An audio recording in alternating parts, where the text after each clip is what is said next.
Bienvenue à tous. Afrique Innove d'aujourd'hui vous fait revivre l'une des activités de la 6e édition de Indaba X Togo 2025, déroulée le mois dernier à l'université de Lomé. Cet événement qui vise à vulgariser l'intelligence artificielle a aussi servi d'espace de visibilité et de partage pour les jeunes porteurs de projets innovants. C'est le cas du duo Prince Parfait et Jules que notre équipe a rencontré lors de la présentation de leur plateforme Agritech conçu pour la modernisation de l'agriculture en Afrique. Indaba X 2025, une opportunité pour les jeunes porteurs de projets innovants. C'est le titre du dossier Afrique Innove du jour, préparé par Thomas Choi, Jean Amavi, Sena Bimpe et présenté par Ziara Alpha.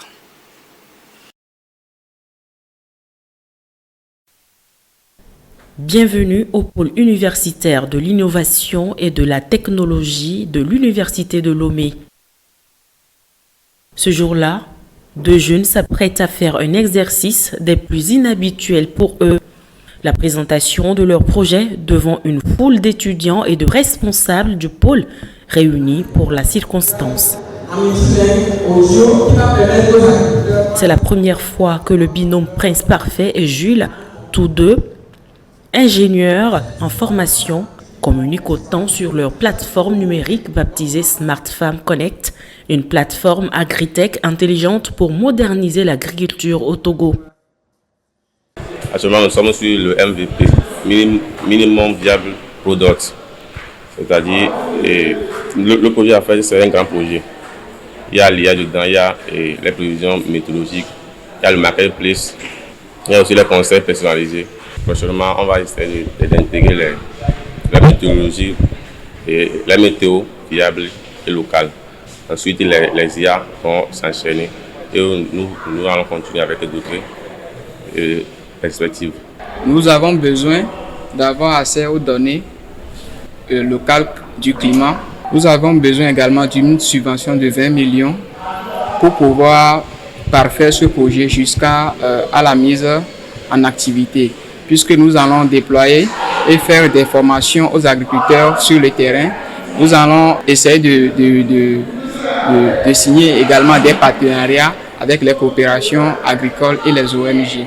Comme Prince Parfait et Jules, plusieurs autres jeunes faisant leur premier pas dans l'innovation ont pu profiter de cette vitrine d'expression offerte lors de la 6e édition d'Indaba X Togo. Justement, l'idée, c'est de les encourager, c'est de les motiver.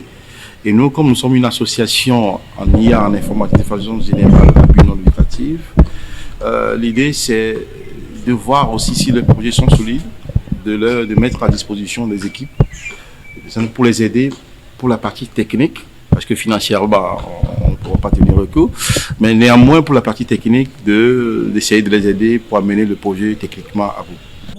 Placé sous le thème « Intelligence artificielle et apprentissage automatique pour le bien-être social », l'événement d'envergure scientifique a pour objectif de vulgariser l'intelligence artificielle au Togo.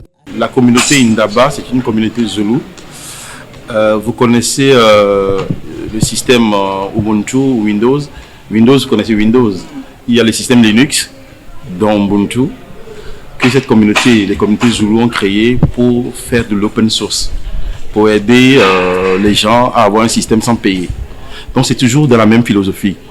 Essayer de faire sortir l'Afrique dans le lot des nouvelles technologies et tout ça. Et donc ils financent des groupements pour pouvoir vulgariser, informer, former par rapport aux technologies.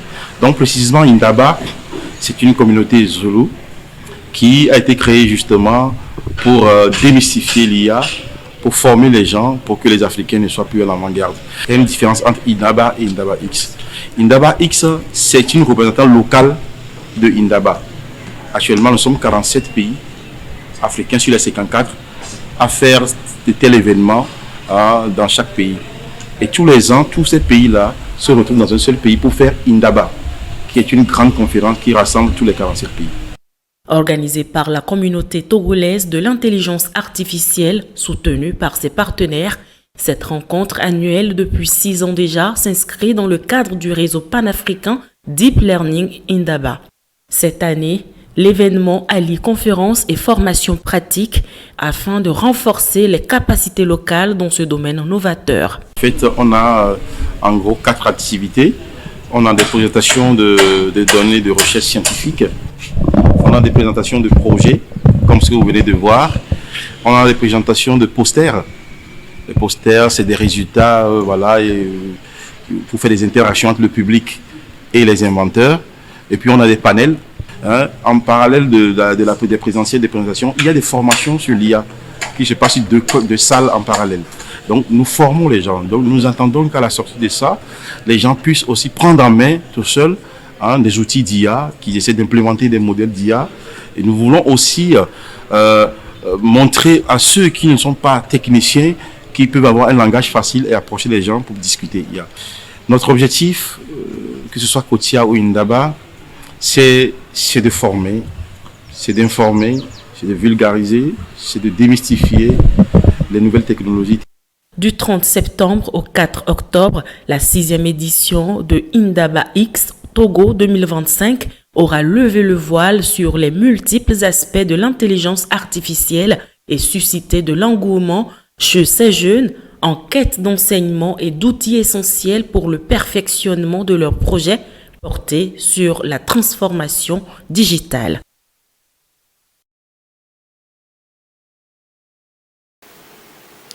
La suite de votre émission avec un invité qu'on ne présente plus, Dr Sena Apeke.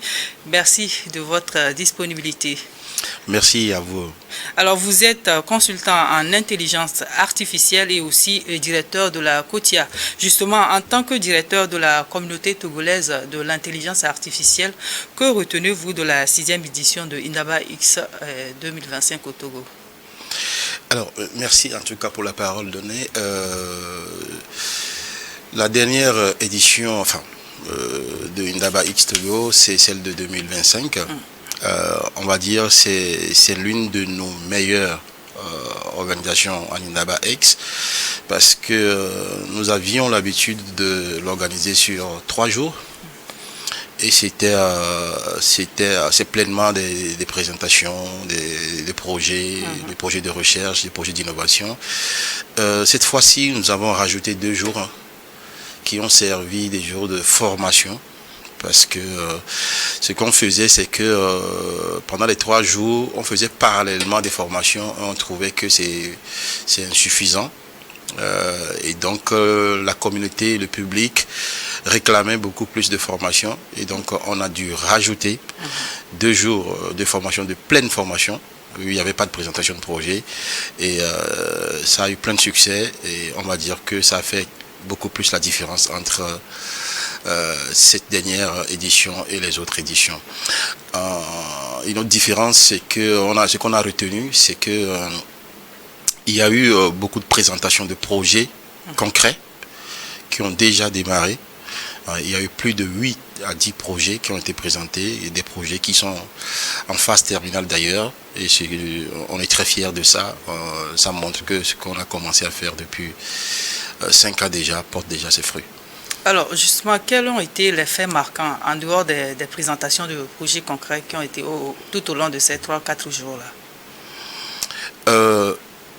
Un premier grand fait, en tout cas, qui nous a marqué, c'est la jeunesse, en fait, qui s'y intéresse. On a vu qu'il y a pas mal de jeunes tout autour d'une moyenne d'âge de 16 ans qui sont beaucoup manifestés. Et ce qui était très surprenant, c'est que on a l'impression que c'est leur truc, quoi. Ils ont de la matière là-dedans. Et donc, on est presque sûr que la relève est assurée. Et c'est l'un des grands faits marquants. L'autre, c'est que on a vu que les entreprises s'y intéressent de plus en plus. Parce que, il faut le dire, dans nos communautés en Afrique francophone en particulier, c'est difficile au niveau des entreprises, de la place de comprendre cette nouvelle notion qui perturbe tout le monde. Cette dernière édition a montré que, en fait, le travail qu'on est en train de faire porte ses fruits parce que, à comparer l'édition de cette année est la première édition où il y avait presque pas d'entreprise. On voit que ça porte déjà ses fruits, quoi. Est-ce qu'avec le recul, on peut aisément dire que les objectifs escomptés ont été atteints? Oui, pas à 100%. Je serais très habile pour dire que on les a atteints à 100%. Mais quand même, on les a atteints. On les a atteints puisqu'on a plus de 70 à 80% de réalisation de ce qu'on a prévu de faire. Donc oui, les objectifs sont atteints. Ouais. Alors, parlant toujours de la 6e édition de cet événement, est-ce que, abordant le thème, dans quelle mesure l'IA peut être abordée pour résoudre un problème, par exemple dans le domaine de la santé ou bien des énergies? Très bien. Alors, si je prends le domaine de la santé, aujourd'hui, ce n'est plus une démonstration, c'est un fait. L'IA peut résoudre la plupart des problèmes que nous avons de façon générale, même à l'échelle internationale, et en particulier dans nos pays. Si je prends ne serait-ce que nos carnets de santé, ok. Aujourd'hui, il y en a combien dans nos populations qui se servent réellement des carnets de santé, qui a normalement pour rôle de garder les traces de ce que nous avions eu pour qu'on puisse nous soigner dans l'avenir. La plupart perdent ces carnets de santé. Donc, on va commencer par la partie collecte des données de santé, qui est le début de l'IA. Aujourd'hui, beaucoup de systèmes numériques se mettent en place pour collecter les informations sur nos états de santé. Okay. Ces états de santé, ces données étant collectées, permettront à des modèles d'IA de pouvoir vous alerter les patients, alerter les citoyens par rapport à une éventuelle maladie. Quand je prends par exemple l'AVC, je prends d'autres maladies comme par exemple, le palu. L'IA permet clairement de mieux diagnostiquer ce qu'un patient peut avoir et donc d'anticiper. Le rôle que joue l'IA aujourd'hui, c'est beaucoup plus un rôle de prévention, ok, mais aussi un rôle de détection. Vous pouvez avoir une maladie, par exemple, on sait que la tension, c'est une maladie qui tue dans l'ombre, ok, mais avec les données que vous collectez, vous pouvez prendre par exemple votre tensiomètre, vous mesurez votre tension tous les jours, vous le portez dans un carnet, vous demandez à configurer un truc personnel sur votre téléphone, vous pouvez anticiper, alerter par rapport à quelque chose qui pourrait vous arriver dans 30 secondes. Vous voyez ce que l'IA peut nous apporter. Dans les lieux les plus reculés, aujourd'hui, nous savons qu'il y a un déficit de soignants, ok, et donc on peut avoir une plateforme où vous pouvez vous écoutez votre corps. Vous pouvez juste aller mettre une information qui va alerter les médecins qui sont dans le voisinage, qui pourront rapidement intervenir. Vous voyez, ça c'est le domaine de la santé. Je prends le domaine de l'énergie ou bien de l'agriculture, parce que l'agriculture, ça fait partie on va dire au moins 80% des revenus des Africains dans le Togo aussi. Et ben, je pense que si je me rappelle de la dernière émission, ça touchait un peu l'agriculture. Aujourd'hui, je pense que vous avez vu vous-même comment est-ce que l'IA peut intervenir dans ce domaine-là. Pas plus tard que il y a 2 semaines, j'étais au village et c'était pour aller sur le terrain, pour voir comment ça se passe. Et j'ai vu des problèmes par rapport à comment nos villageois souffrent encore des problèmes d'agriculture. Ils attendent qu'il pleuve pour pouvoir faire des choses. Moi, je dis c'est triste. Au quart du 21e siècle, on attend qu'il pleuve avant d'exercer ce métier-là.